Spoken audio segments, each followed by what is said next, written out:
வணக்கம். இன்னைக்கு நம்ம வீடியோ பதிவுல எத பத்தி பார்க்க போறோம் அப்படின்னு பார்த்தீங்க அப்படின்னா, மதன திலக மை முறைய பத்தி தான் நம்ம இந்த வீடியோ தொகுப்புல பார்க்க போறோம். அதுக்கு முன்னாடி நம்ம சேனல் இன்னும் சப்ஸ்கிரைப் பண்ணாதவங்க சப்ஸ்கிரைப் பண்ணிக்கங்க.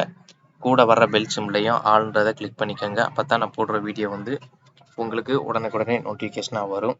வாங்க வீடியோக்குள்ள போகலாம். இந்த முறை பார்த்தீங்க அப்படின்னா, யார் வேண்டுமானாலும் பிரயோகம் பண்ணலாம். அதே போல 18 வயதிற்கு கீழ இருக்கிறவங்க மட்டும் இத பயன்படுத்த முடியாது.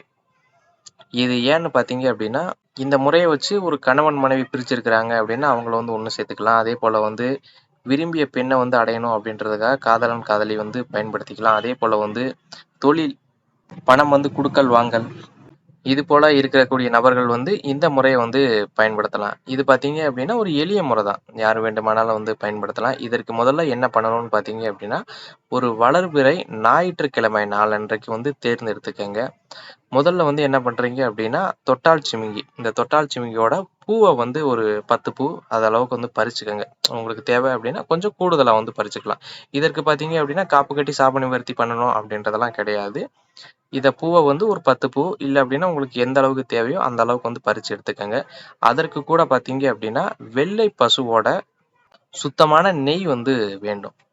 இந்த நெய் பார்த்தீங்க அப்படின்னா, முடிஞ்ச வரையும் நீங்களே தயார் பண்ணிக்கிறது நல்லது.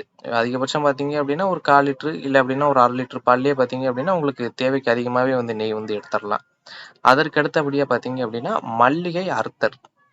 அதற்கடுத்து பார்த்தீங்க அப்படின்னா, கஸ்தூரி மஞ்சள். இதெல்லாம் இருந்தாவே போதும். நம்ம இந்த மைமுறைய பண்ணி முடிச்சிடலாம். முதல்ல என்ன பண்றீங்க அப்படின்னா, ஒரு கல்வத்த தேர்ந்து எடுத்துக்கங்க.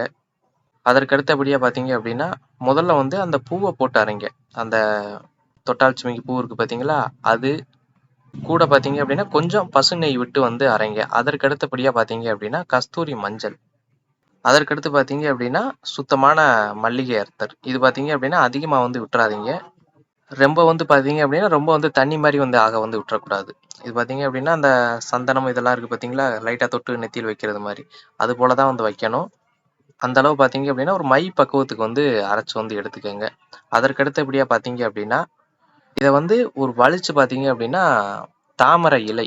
தாமரை இலையில இந்த மைய வச்சுக்கங்க. அதற்கு அடுத்தபடியா உங்க பூஜை அறையில அன்றைக்கு இரவு இத பகல்ல பண்றீங்க அப்படின்னா, அன்றைக்கு இரவு ஞாயிற்றுக்கிழமை அன்றைக்கு இரவு பார்த்தீங்க அப்படின்னா, விநாயகர் படத்த முன்னாடி வச்சு உங்களோட இஷ்ட தெய்வத்தையும், குலதெய்வத்தையும் வணங்குன பிறகு பார்த்தீங்க அப்படின்னா, நான் ஸ்க்ரீன்ல குடுத்துருக்கிற மந்திரத்த ஒரு 1008 முறை உச்சரிங்க. ரொம்பலாம் வேண்டியதில்ல. ஒரு 1008 முறை உச்சரிங்க.